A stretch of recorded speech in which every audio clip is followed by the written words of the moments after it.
Here's a game that is both a pleasure and a pain. My experience with Castlevania is a mixed one. On the one hand, I love it. It's a brilliant little action game in which the addiction stems from the prospect of making progress. The graphics are brilliant, the music is brilliant, and the sense of achievement is great. On the other hand, it's one of the most challenging games I've ever played. The controls are stiff, the enemy placement is devilish, and it's incredibly unforgiving. If you haven't already, Castlevania is just something you've got to play. It really is a great game, even if it's not necessarily for the right reasons. Basically, you play the role of Simon Belmont, who's on a quest to hunt down and defeat the infamous vampire Dracula. The game begins at the gates of Dracula's castle, and it ends on top of the highest tower with a confrontation with Dracula himself. Getting to that tower, however, is something I'm willing to bet that few players have ever achieved, at least not without cheating.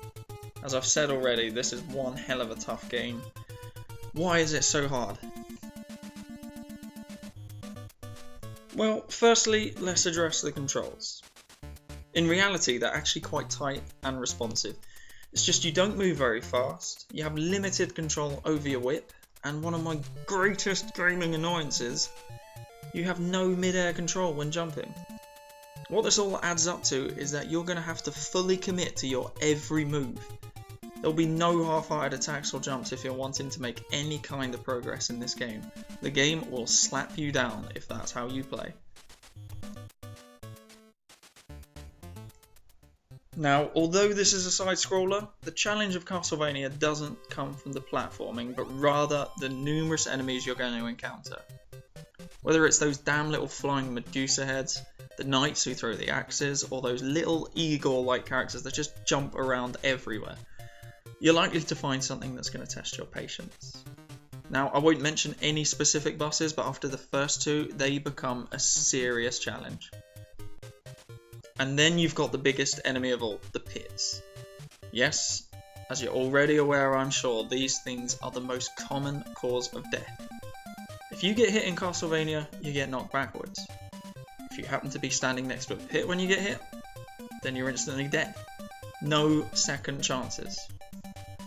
Well, tell a lie actually. You get 3 lives and infinite continues. But you'd still rather take a hit to the health bar than instantly dying.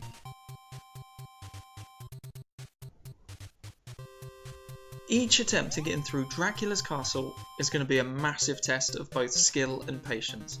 And even if you make the tiniest amount of progress, you're going to feel great satisfaction. You feel like you're finally getting somewhere, like you understand the game. But then a few seconds later something else is going to hit you, you're going to die, and you're going to be throwing the controller at the wall all over again. Like I've said, this game is very unforgiving. If you want to beat it, you're going to have to work for it.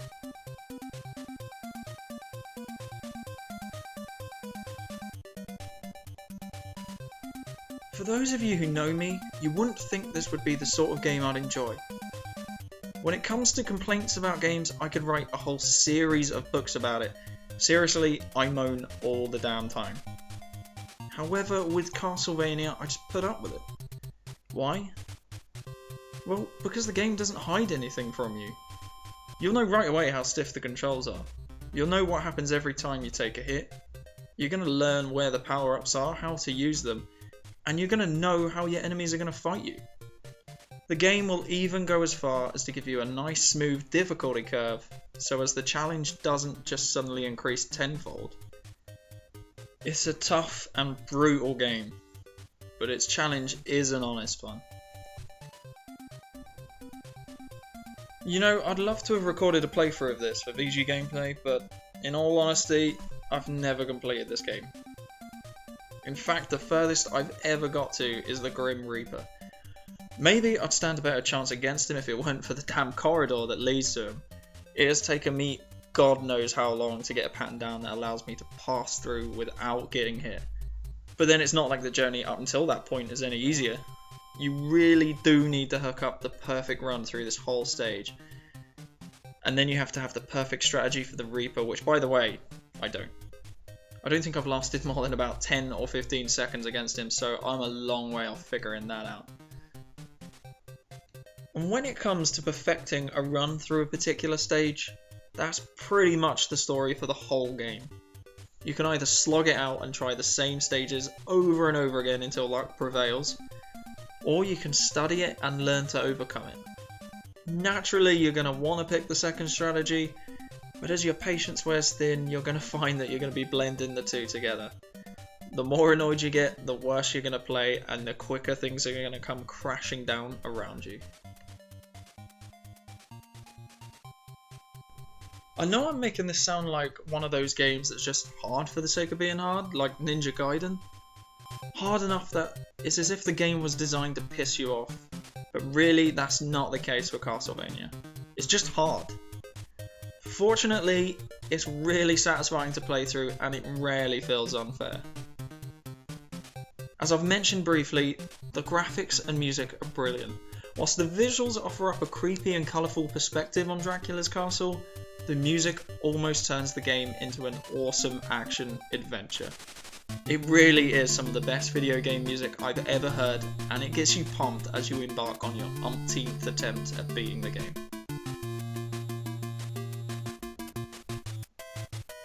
I often dig this game out on the 3DS after I've gone to bed.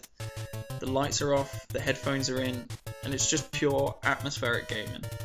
It takes me back to a time when I was a kid and I'd be playing video games late into the night when really I should have been asleep a long time ago.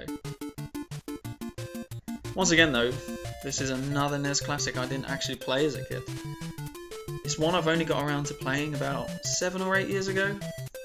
But whether it's through emulator, the Wii, or the 3DS, it's a game I come back to every so often to have another stab at. And if anything, it just seems to get better with every play. If you've got a Wii or a 3DS, I strongly recommend you check this game out. It really is one of the best games the NES has to offer. Don't be scared of the challenge.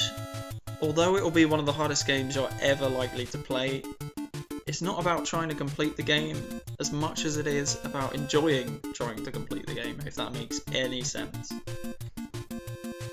It would definitely be one of my greatest gaming achievements if I do ever complete this game. But I can't deny that I've got as much enjoyment out of this game as I have many of my all-time favourites. It's one of those games that's just going to sit in your collection forever because the challenge is there, and so too is the replay value. It never gets old. You might forget about it for a little while, but when you come back to it, it will be as fun as it ever was.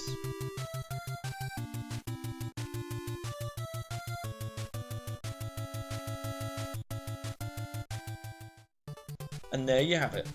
That's Castlevania. It's one of those games that you're going to both love and hate. Although to be fair, you're going to love it a lot more than you're going to hate it. It really is one of the best games on the NES. Like I've said already, if for some crazy reason you've never played it before, go and play it. I hope you've enjoyed my little rant review there. This wasn't meant to be a review, but once again, that's just how it's come out. Trust me to complain about a game I actually hold in high regard too. That's just me, I suppose. Anyways, thanks for watching. I'll see you again next time. Goodbye.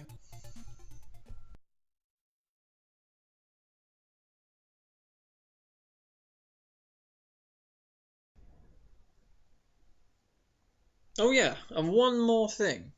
This one's for any Muse fans out there. But what does this sound like to you?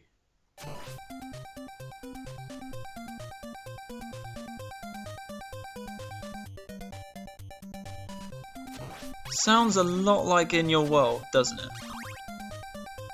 Those cheeky little retro gaming thieves.